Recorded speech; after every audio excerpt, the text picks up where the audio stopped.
अमीर की बेटी ने पैसे से, गरीब की बेटी ने दिल से जीता ससुराल। शाम के समय विनीशा अपने बंगलो के हॉल में सोफे पर बैठी ब्लैक टी पी रही है।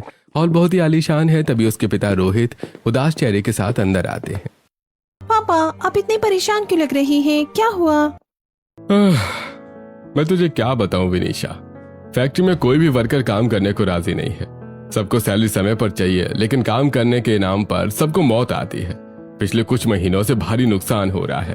समझ नहीं आ रहा है कि क्या करूं, वर्कर्स बदल दूं या फैक्ट्री ही बंद कर दूं।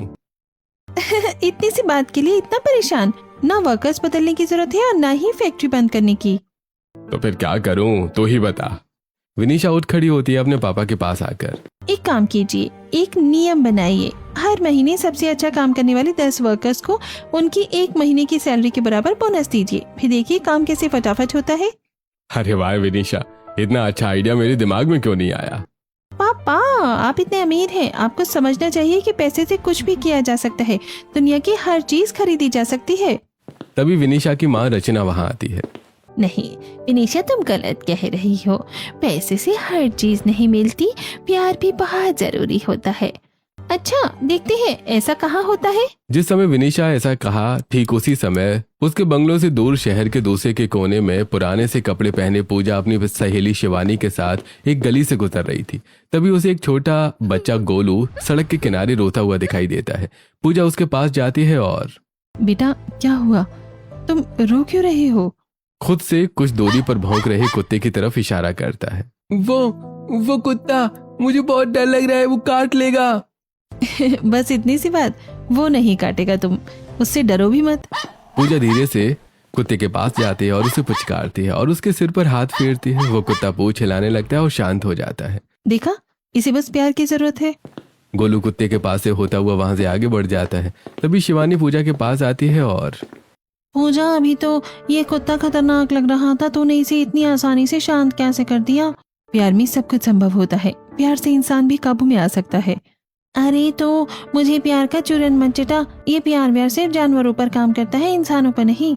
अच्छा, समय आने दे, तब मैं तुझे बताती हूँ कि इंसानों पर भी प्यार का जादू कैसे चलता है। अभी तो दुकान चलते हैं। वो दोनों कुछ देर बाद कपड़े की एक दुकान में पहुंचती हैं। भैया, हम दोनों को कुर्ती दिखाइए। दुकानदार विपिन उन दोनों को कुर्तियां दिखाता है। वो दोनों एक एक कुर्ती पसंद करते हैं जिन पर 400 रुपए का प्राइस टैग लगा है।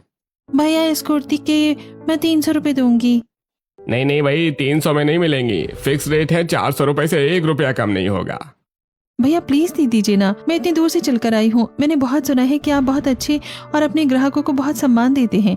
जो एक बार आपकी दुकान पर आता है वो बार बार आता है। अरे ठीक है दीदी, आप ले जाइए, आप तो बहुत अच्छी हैं, लेकिन आपकी सहेली को नहीं दूंगा। कुर्ती लेकर पूजा शिवानी के साथ दुकान से बाहर निकलती है। देखा, प्यार सब पर काम करता है। मैं गरीब जरूर हूँ, मेरे पास भले ही सिक्कों की दौलत नहीं है, लेकिन मेरे पास अब प्यार की बहुत बड़ी दौलत है। वो दोनों वहां से अपने घर के लिए निकलती हैं। ऐसे कुछ दिन बीत जाते हैं। फिर एक शाम विनीशा अपने घर के हॉल में अपनी माँ के साथ सोफे पर बैठी हुई ब्लैक टी पी रही थी। तभी चेहरे में चिंता के भाव लिए उसके पापा वहां पहुंचते हैं। क्या हुआ, फिर से फैक्ट्री में कोई दिक्कत हो गई है क्या? नहीं, फैक्ट्री की समस्या तो सुलझ गई, लेकिन एक और उससे भी बड़ी समस्या सामने आ गई है। कैसी समस्या? तुम्हें याद है जब हम गांव में रहा करते थे, हमारा पड़ोसी किशन? हाँ याद है। फैक्ट्री से घर आते हुए सिग्नल पर वो मिला था मुझे। फैक्ट्री से घर वापस आते हुए रोहित जैसे ही रेड सिग्नल पर अपनी कार रोकते हैं, वैसे ही उनके बगल से किशन भी अपनी बाइक रोकते हैं। किशन उन्हें पहचान लेते हैं और खिड़की से अंदर झांक कर, अरे रोहित, मुझे पहचाना या भूल गए? रोहित किशन को ध्यान से देखते हैं और फिर, अरे किशन, मैं तुम्हें कैसे भूल सकता हूँ, तुमने बुरे वक्त में मेरा साथ दिया था। अगर तुम साथ न देते तो मैं आज इतना कामयाब ना होता। 10 फैक्ट्रियों का मालिक, बड़ी बड़ी गाड़ियां और बड़ा बंगला है मेरे पास। ये तो बहुत अच्छी बात है किशन, तुम्हें तुम्हारी मेहनत का फल मिला है, लेकिन मैं आज भी वहीं का वहीं हूं। अरे सबकी किस्मत एक जैसी नहीं होती मेरे दोस्त। ये सब बातें छोड़ो रोहित, एक बात बताओ, अगर तुम्हें सब याद है तो तुम्हें वो वादा भी याद होगा जो हमने किया था। वादा? हाँ, तुमने वादा किया था कि जब तुम्हारी बेटी जवान हो जाएगी तो तुम उसकी शादी मेरे बेटे से ही करोगे। हाँ, मुझे याद है। तुम यही सोच रहे हो ना?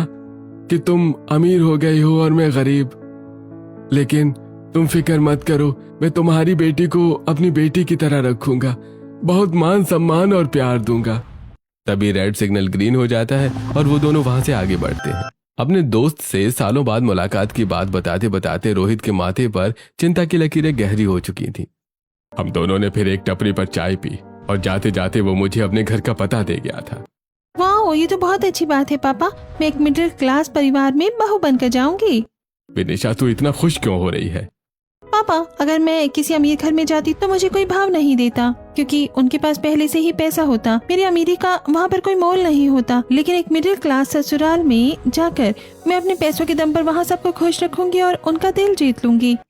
विनिशा, तुम हर नेगेटिव सिचुएशन में भी पॉजिटिव ढूंढ ही लेती हो बेटा।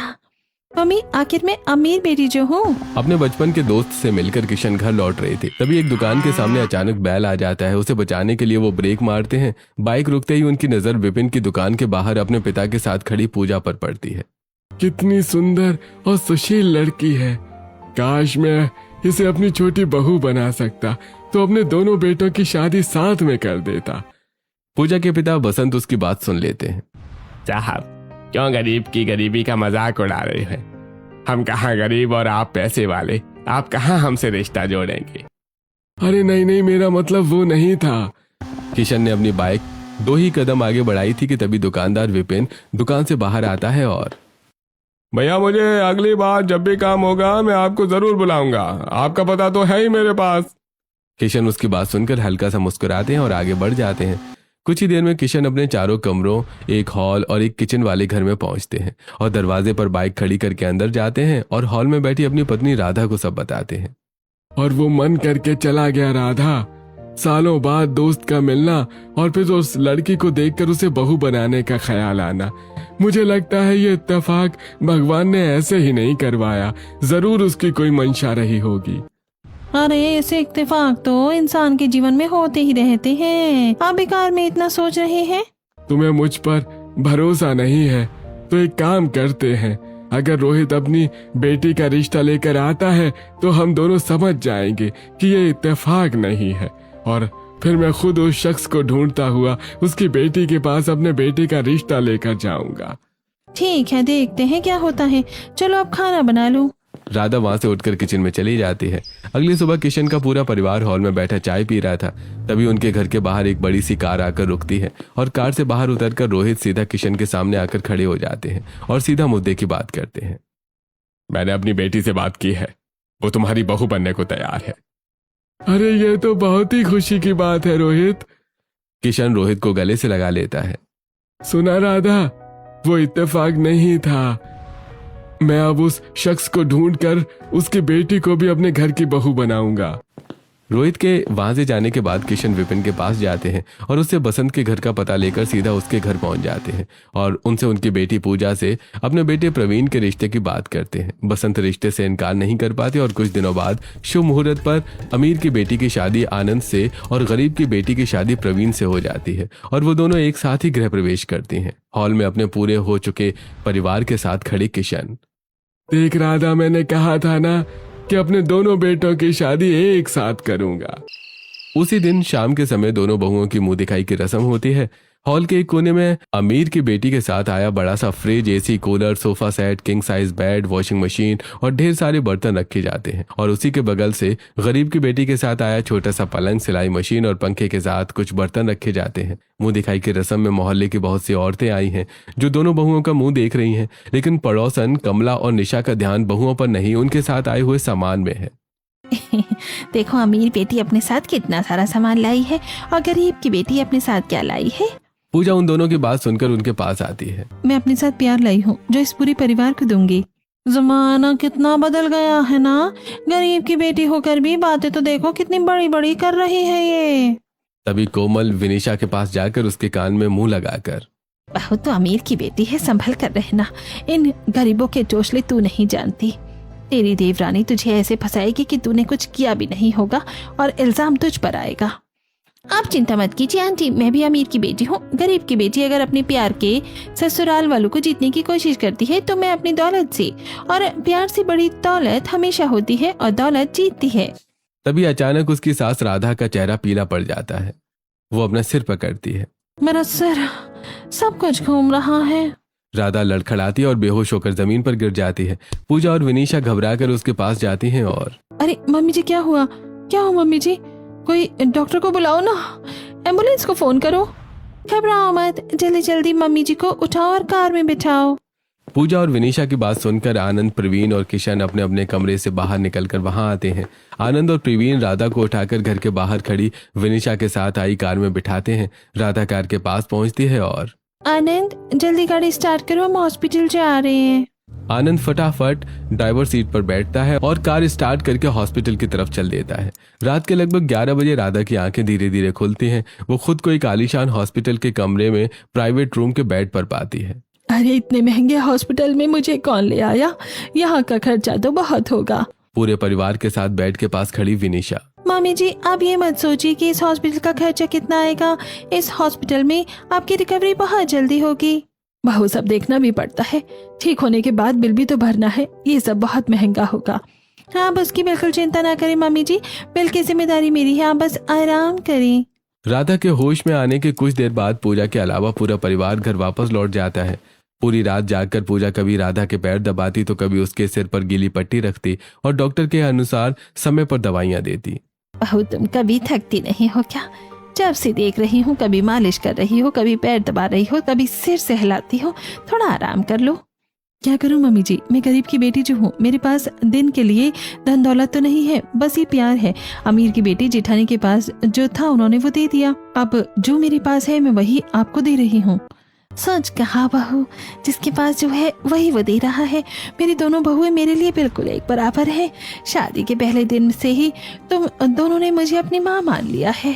एक दिन बाद राधा हॉस्पिटल से डिस्चार्ज होकर घर पहुंच जाती है। वो सोफे पर जाकर बैठती ही है कि उसके पास खड़ी उसकी बड़ी बहू विनीशा और छोटी बहू पूजा। मामी जी, अब आपको अपनी सेहत पर पूरा ध्यान रखना होगा। आप तो बहुत कमजोर हो गई हैं। इस उम्र में ये सब नॉर्मल है। जेठानी जी, आप चिंता न करें, मैं हूं ना। मम्मी जी की खूब सेवा करूंगी और उनकी रिकवरी में कोई कमी नहीं आने दूंगी। राधा अपने कमरे में चली जाती है। फिर अगले दिन जिस समय विनीशा अपने पति आनंद के साथ घर के बाहर खड़ी अपनी कार धो रही थी, तभी अपने घर के बाहर खड़ी उनकी पड़ोसन कोमल। बहू, जरा इधर आना, बताओ तुम्हारी सास की तबीयत कैसी है अब? विनीशा कोमल के पास जाती है।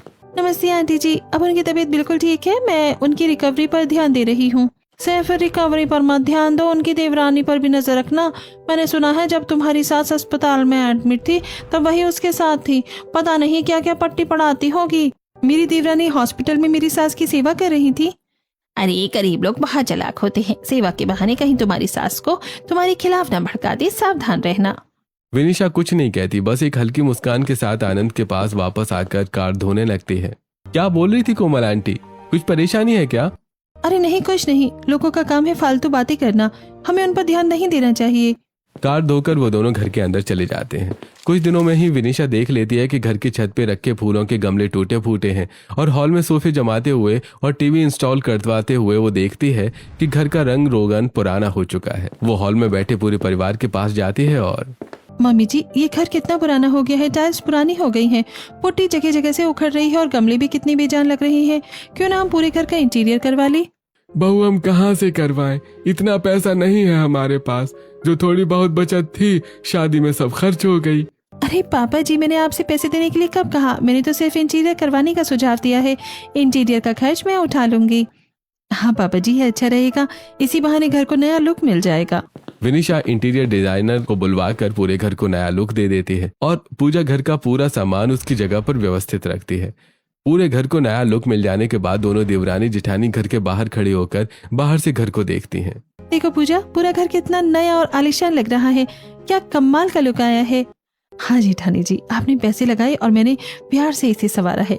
घर अब घर जैसा लग रहा है। तभी पड़ोसी कोमल और निशा उनके पास आती हैं। अरे वाह, घर तो काफी चमक रहा है। जरूर ये काम वनीशा बहू ने कराया होगा। वही तो है अमीर की बेटी जिसके पास बहुत पैसा है। आंटी जी, अभी कैसी बातें कर रही हैं? क्या गलत कहा आंटी जी ने? सही तो कहा है, इंटीरियर मैंने ही तो करवाया है। इतना बोलकर विनीशा घर के अंदर चली जाती है और दोनों पड़ोसन अपने अपने घर। कुछ देर के बाद जब अंजलि कॉलेज से घर आती है तो हॉल में पूजा के साथ बैठी विनीशा। ननन जी, बताओ ना, घर का नया लुक कैसा लग रहा है आपको? अच्छा है भाभी जी। वो बिना कुछ और कहे चुपचाप अपने कमरे में चली जाती है। जेठानी जी, ननद जी को क्या हुआ? उन्होंने ठीक से बात भी नहीं की। पिछले कई दिनों से वो परेशान लग रही हैं, न ढंग से खाना खा रही हैं और न ही किसी से बात कर रही हैं। पूजा की बात अनसुनी करके विनिशा अपने कमरे में चली जाती है। ऐसे ही 2-3 दिन बीत जाते हैं। फिर एक शाम आनंद जब ऑफिस से घर आता है तो विनिशा को कमरे में बैठा देखकर वो बोलता है, क्या हुआ, तुम्हारे चेहरे पर इतनी बोरियत क्यों है? क्या करूं, शादी के बाद से कहीं घूमने नहीं गए हैं हम, न ही कोई फंक्शन किया, न कोई पार्टी, सब कुछ कितना नीरस है। अच्छा ये बात है, परेशान मत हो, अगले महीने मम्मी पापा की सालगिरह आ रही है, तब हम पार्टी कर लेंगे। हर साल हम छोटी मोटी पार्टी करते ही हैं। मम्मी पापा की सालगिरह आ रही है और तुम मुझे अब बता रहे हो इस बार पार्टी मेरी तरफ से होगी और वो छोटी मोटी नहीं, बहुत ग्रैंड होगी। विनिशा तुरंत कमरे से बाहर निकलकर किचन में डिनर की तैयारी कर रही अपनी देवरानी के पास जाती है और पूजा सुनो, मम्मी पापा की सालगिरह आ रही है, मैं पार्टी ऑर्गेनाइज कर रही हूँ, मोहल्ले वालों को इन्वाइट करने का काम तुम्हारा है। अपनी जेठानी की बात सुनकर पूजा अगले ही दिन मोहल्ले वालों को इन्वाइट करने लगती है। वो सबसे पहले कोमल के घर जाती है। आंटी जी, मेरी सास ससुर की सालगिरह है, आप जरूर आइएगा। सालगिरह तो हर साल आती है, पर इतने सालों में पहली बार इनविटेशन आया है, क्या बात है। इस साल मेरी जेठानी पार्टी का पूरा खर्चा उठा रही है।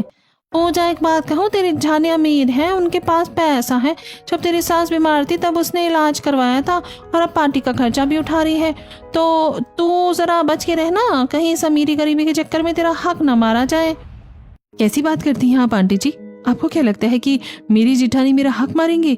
मुझे बिल्कुल नहीं लगता कि ऐसा कुछ होगा। कोमल की तरह ही पूजा मोहल्ले में सभी को इनवाइट कर देती है। देखते ही देखते राधा और किशन के सालगिरह का दिन आ जाता है। हॉल को गुब्बारों और फूलों से बहुत खूबसूरती से सजाया जाता है।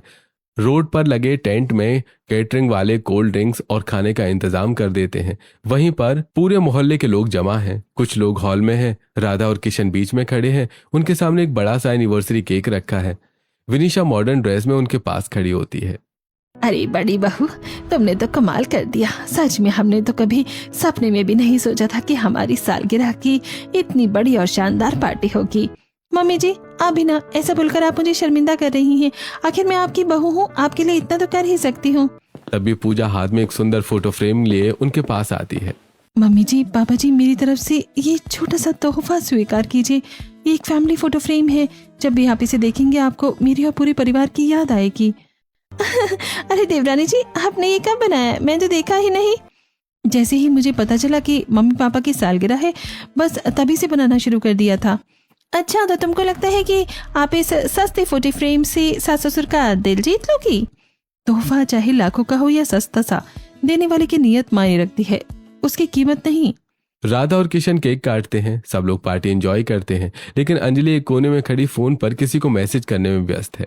पार्टी खत्म होने पर सभी मोहल्ले वाले अपने अपने घर चले जाते हैं और विनिशा के परिवार वाले अपने अपने कमरों में। अगली सुबह जब राधा किशन हॉल में बैठे पूरे परिवार के साथ चाय पी रहे थे, तभी विनिशा उन्हें 2 टिकटें देती है और मम्मी पापा, एक और तोहफा जो कल देना भूल गई थी, ये रही 4 धाम यात्रा की टिकटें। आप आराम से जाइए और पुण्य कमाइए। अरे बहू, ये क्या, इसकी क्या जरूरत थी? अरे पापा जी, ये आपके अमीर बहू की तरफ से छोटा सा तोहफा है। विनिशा का हाथ थामकर, बहू तो हमारा कितना ख्याल रखती है। जो काम हम जिंदगी भर नहीं कर पाए, हमारे बेटे नहीं कर पाए, वो तूने एक झटके में कर दिया। बहुत प्यारी हो तुम। अमीरी हो तो क्या कुछ नहीं किया जा सकता है? 2 दिन बाद राधा और किशन तीर्थ यात्रा पर निकल जाते हैं। उन्हें विदा करके पूजा अपने कमरे में वापस आती है और उदास होकर बैठ जाती है। तभी उसका पति प्रवीण कमरे में आता है और उसे उदास देखकर बोलता है, क्या हुआ पूजा, तुम आज इतनी उदास क्यों हो? कोई बात हो गई है क्या? किसी ने कुछ कह दिया? मैं आपको क्या बताऊं, जेठानी जी मम्मी पापा के लिए कितना कुछ करती हैं। उनके लिए पार्टी ऑर्गेनाइज करती हैं, इलाज करवाना, तीर्थ यात्रा पर भेजना, लेकिन मैं उनके लिए कुछ भी नहीं कर पा रही हूँ। पूजा के पास बैठकर, अरे किसने कहा कि तुम कुछ नहीं कर रही? तुम उनसे प्यार करती हो, उनका सम्मान करती हो और उनका ख्याल रखती हो। जिसके पास जो है वो वही तो देगा ना। तुम अपने आप को कमतर मत आंको, तुम भी तो उन्हें प्यार दे रही हो। अपने पति की बात सुनकर पूजा का मन शांत हो जाता है। फिर अगले दिन शाम के समय पूजा हॉल की साफ सफाई कर रही थी और उसकी जेठानी सोफे पर बैठी हुई फोन चला रही थी। तभी उनकी नंद अंजलि कॉलेज से आती है और चुपचाप अपने कमरे में चली जाती है। पूजा, ननद जी कुछ ज्यादा ही परेशान लगती हैं, उनसे बात करनी पड़ेगी। विनिशा अंजलि के कमरे में जाती है और बिस्तर पर लेटी अंजलि के बगल से बैठकर, ननद जी, जब मैं आई हूँ देख रही हूँ आप बहुत उदास हैं। चलिए मैं आपको शॉपिंग पर ले चलती हूँ, आपका मूड ठीक हो जाएगा। ठीक है भाभी, चलिए। विनिशा अपनी नंद अंजलि को एक आलीशान मॉल में ले जाकर शॉपिंग करवाती है। शॉपिंग करके वो दोनों घर वापस आती हैं। विनिशा हॉल में पूजा के बगल में बैठ जाती है और शॉपिंग बैग्स लिए अंजलि अपने कमरे में चली जाती है। ननन जी, बहुत दिनों से आप परेशान सी थी। शॉपिंग के बाद अब आपका मूड जरूर फ्रेश हो गया होगा। मुझे ऐसा नहीं लगता जेठानी जी, ननन जी का मन अभी भी उदास है। पूजा वहां से उठकर अंजलि के कमरे में जाती है और बिस्तर पर लेटी अंजलि के सिर पर हाथ फेरती हुई। ननन जी, मुझे पता है कि आप किसी बात से बहुत परेशान हैं। आप मुझसे शेयर कर सकती हैं, क्या बात है? भाभी जी जाने दीजिए ना। अंजलि का हाथ पकड़ते हुए।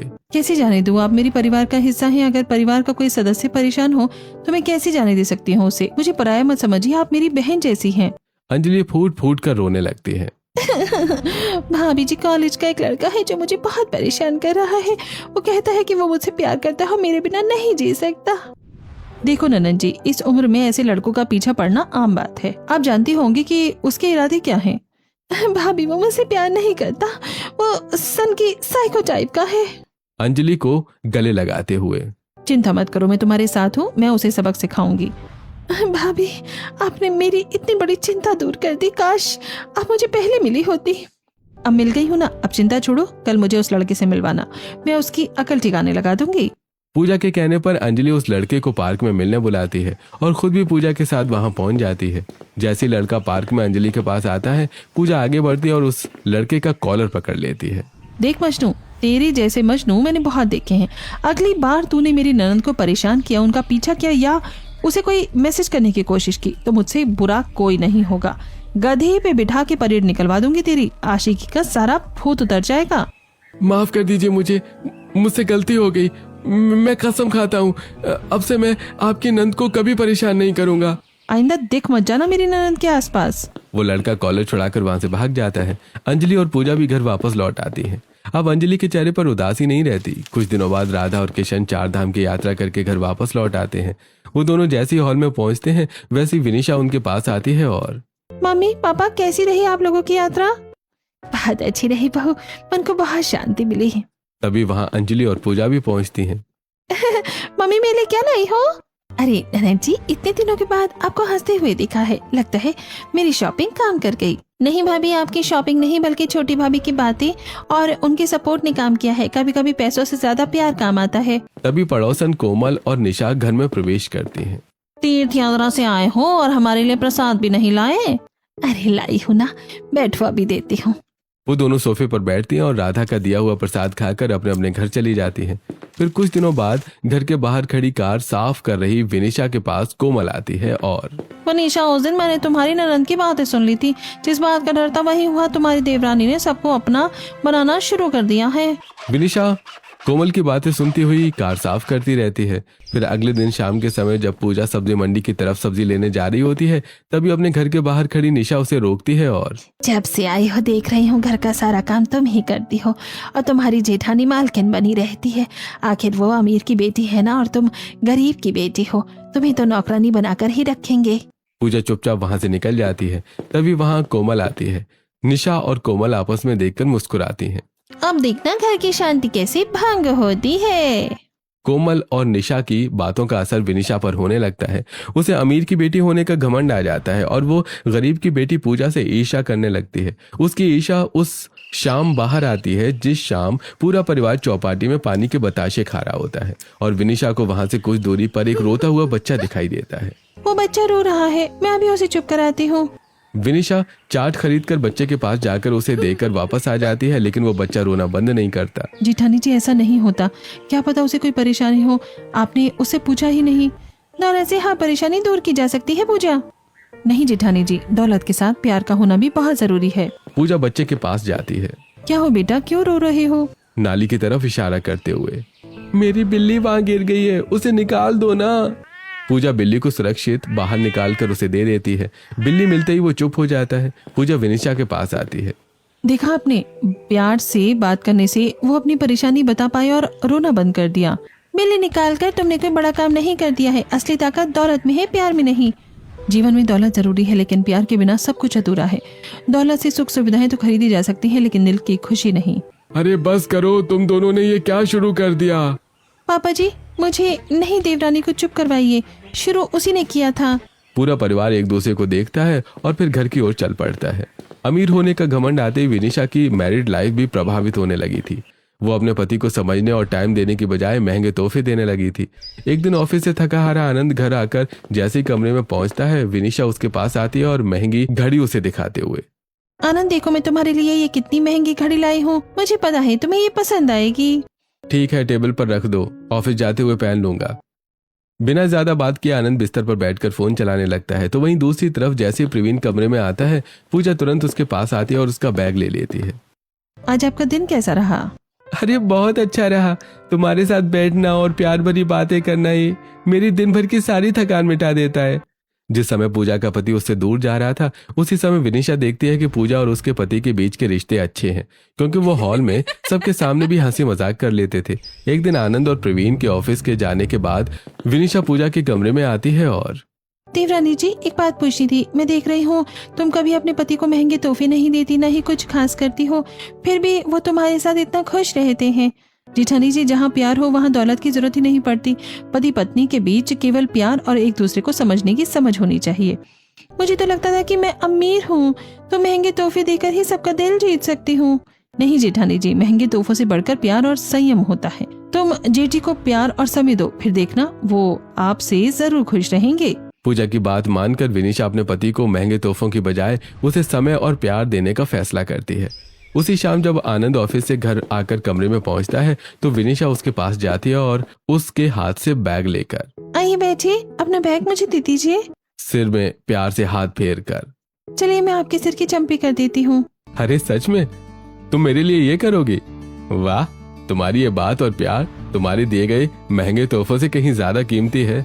तुम्हारी प्यार भरी बातें सुनकर ही मेरी सारी थकान दूर हो गई। अपने पति की चंपी करके विनिशा खाना बनाने के लिए जैसे ही किचन में पहुंचती है, तो देखती है वहां खड़ी पूजा के चेहरे की परेशानी। पूजा, क्या हुआ? तुम इतनी परेशान क्यों हो? दीदी, मेरे घर वाले बहुत मुसीबत में हैं। उन्होंने मेरी शादी के लिए कुछ पैसे उधार लिए थे, अब पर वो कर्ज नहीं चुका पा रहे हैं। कर्जदार तो उन्हें बहुत परेशान कर रहा है। बस इतनी सी बात, परेशान मत हो, मैं पैसे भर देती हूँ। नहीं जेठानी जी, इसकी जरूरत नहीं है। हम भले ही अलग अलग परिवार हैं, लेकिन अब हम एक ही परिवार हैं। क्या गरीबी और क्या ही अमीरी, हम दोनों बराबर हैं। जो मेरा है वो तुम्हारा भी है, और जो तुम्हारा है वो मेरा भी है। चिंता छोड़ो, मैं अभी पैसों का इंतजाम करती हूँ। गरीब की बेटी पूजा से प्यार का मतलब जानकर विनिशा के अंदर से अमीर की बेटी होने का घमंड धीरे धीरे निकल गया, और फिर वो दोनों एक साथ रहने लगी और दोनों ने साथ मिलकर अपनी अमीरी और प्यार से पूरा परिवार जीत लिया। एक शाम दोनों देवरानी जिठानी मार्केट जाने के लिए घर से एक साथ पैदल निकलती हैं। तभी अपने अपने घर से कोमल और निशा उन्हें देखती हैं और, देखो वो दोनों देवरानी जिठानी साथ में हैं। वो दोनों उसकी बातें सुनती हैं और उनके पास पहुंच जाती हैं। हाँ, क्योंकि अब मैं समझ गई हूँ कि परिवार को जीतने के लिए जितनी दौलत जरूरी है, उससे कहीं ज्यादा प्यार जरूरी है। और जहाँ दौलत होती है वहाँ प्यार भी होना चाहिए। सिर्फ दौलत या सिर्फ प्यार काफी नहीं है परिवार को जीतने के लिए। दोनों एक दूसरे की ओर देखकर मुस्कुराती हैं और हाथों में हाथ डालकर आगे बढ़ जाती हैं। इन दोनों की बातों में आकर मुझे अमीर की बेटी होने का घमंड आ गया था। अब तो अच्छा हुआ कि गरीबी की बेटी मेरी देवरानी ने समय रहते मुझे प्यार की ताकत से रूबरू करवा दिया, वरना पता नहीं मेरा क्या ही होता। उस दिन के बाद गरीब की बेटी और अमीर की बेटी दौलत के साथ साथ प्यार से भी ससुराल जीतने लगी और अपना परिवार संभालने लगी।